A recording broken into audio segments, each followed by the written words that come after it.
서은숙이 국힘 혁신위 인유안의 두 가지 진실에 대한 의견을 말했는데요. 진짜 소름이 쫙 돋았습니다. 해당 내용 함께 시청하시죠. 인유안 위원장을 국민의힘 혁신위원장으로 낙점한 사람은 과연 누구인가요? 궁금합니다. 용산 대통령실 여의도 출장소로 전락하여 용산 대통령실의 뜻대로 하다가 국민에게 버림받은 국민의힘 당입니다. 강서구청장 보궐선거 공천도 용산 대통령실의 뜻이었다는 것을 온 국민이 알고 있습니다. 국민의힘이 위기에 처한 것은 하고 싶은 대로 마음대로 한 용산 대통령 책임입니까? 아니면 시키는 대로 한 국민의힘 당 책임입니까? 솔직히 국민의힘 당은 자신의 운명을 스스로 결정할 권한이 없었습니다. 인유안 국민의힘 혁신위원장은 국민의힘 당원이 뽑은 사람도 아니고 국민의힘을 지지하는 국민이 뽑은 사람도 아닙니다. 그렇다고 국민의힘 당대표와 최고위원들이 추천한 것 같지도 않습니다. 인유안 혁신위원장은 용산 대통령실의 작품이라는 의심이 들 수밖에 없도록 행동하고 말하고 있습니다. 인유안 혁신위원장의 말과 행동은 두 가지 특징이 있습니다. 첫 번째, 대한민국을 총체적 위기에 빠뜨리고 국민의힘을 장악하여 비민주적 정당으로 만든 용산 대통령실을 향한 비판이 없습니다. 본사는 놔두고 출장소만 들쑤시면 회사가 살아납니까?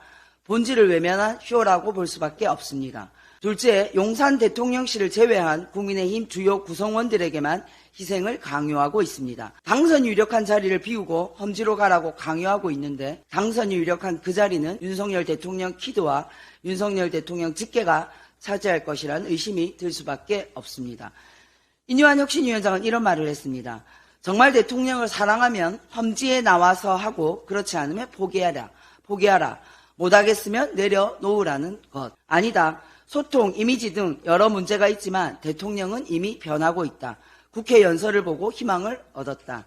결국 대통령은 알아서 잘하고 있으니 국민의힘이 대통령을 위해서 충성하고 희생하라는 말입니다. 인유안 국힘당 혁신위원장은 윤석열 대통령의 집사 역할을 해주고 있습니다. 우두머리 대장인 윤석열 대통령이 체면상 직접 못하는 일을 심부름하고 있는 것처럼 보입니다. 총선을 대비하여 이준석, 유승민은 달래고 어루만져서 분당을 막는 것도 인유안 집사님이 대신해주는 역할인 것 같습니다. 누군가 흉기를 휘둘러서 국민의힘을 다치게 했다면 그 흉기를 뺏고 그런 행동을 못하게 하는 것이 혁신입니까? 아니면 그 흉기에 다쳐서 피 흘린 사람에게 빨간 요오드약을 주면서 참으라고 강요하는 것이 혁신입니까?